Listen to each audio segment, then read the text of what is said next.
Hi, I'm Heather Swift, and I do some Hedge Lane, mainly at competitions. I've been doing it for about 40 years now, and I started doing it as a volunteer initially. So tell me, why was it you got involved and who encouraged you? I was doing a lot of voluntary work for an organisation called the British Trust for Conservation Volunteers, and we did things like footpath improvements, tree planting, pond clearance. Hedge Lane was one of the activities they did, and they actually ran training courses for it. So how difficult was it to learn?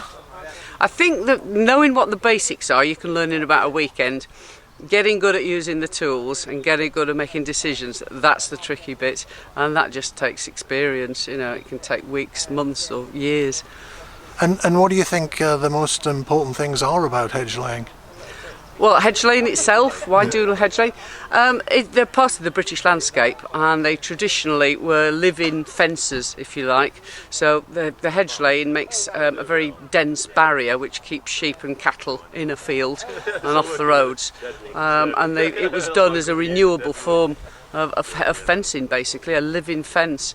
So it's important that we do that for farming reasons, but since those early days of Hedge Lane, we've discovered just how important they are for wildlife as well, and essentially they're wildlife corridors.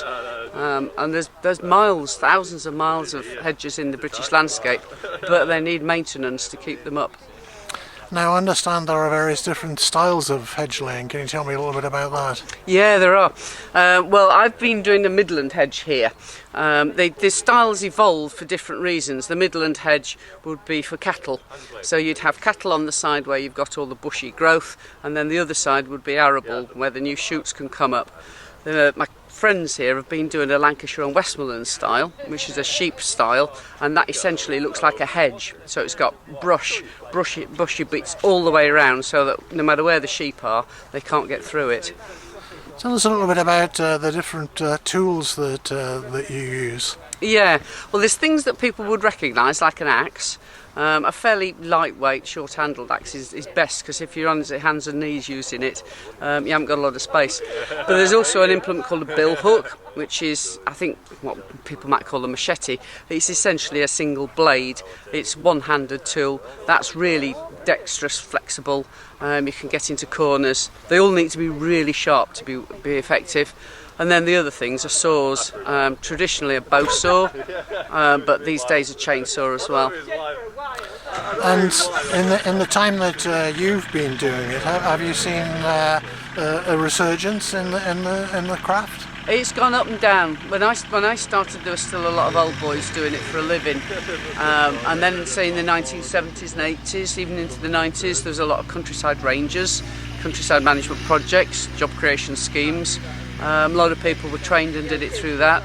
But now with all the cutbacks and squeezes on council money, you find a lot of those ranger services have disappeared. So actually, there isn't an easy way in for a lot of people to get to learn Hedge Lane now. I mean, that's how I started as a volunteer, and I've met lots of rangers who've done it, voluntary to begin with.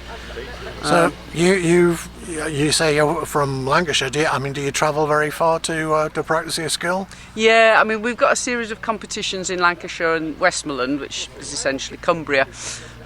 So I usually do the whole series there. I do some in Yorkshire, which is a different style, North Wales, which is a sort of Cheshire style, and a Cheshire one, and then there's always a big competition every year, the national competition. Hedge layers from around all the countries come, and we all compete. There'll be about 100 competitors at that. And what do you think the future looks like for hedge laying? Does it look bright?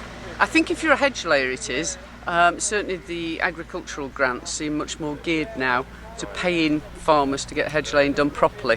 What they perhaps haven't thought about is how many hedge layers there are who are able to do that, and that's where the National Hedge Laying Society has been quite big on running training courses and a qualification and accreditation scheme, so you know that people are of a certain standard to actually do the work, because that's really important. It is possible to do it really badly.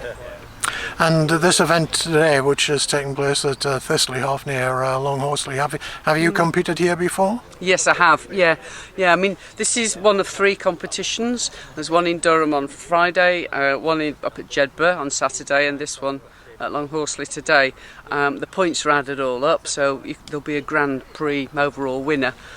Doing 3 days back to back like that is quite hard work, especially for me. But yeah, I did it last year and the year before as well.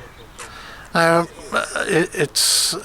I would imagine it's a skill that's it's quite taxing. It must take a lot out of you. Is it something that can be done by people of any age? Yeah, I think you just need plenty of energy.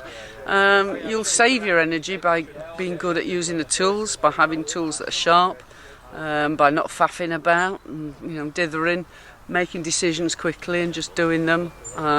But some of the best people are quite old actually. You find hedge layers into the 70s and 80s easily. Those old boys really know what they're doing. That's experience for you. It is, yeah. They don't spend time faffing, minimal effort, but they know exactly what to do.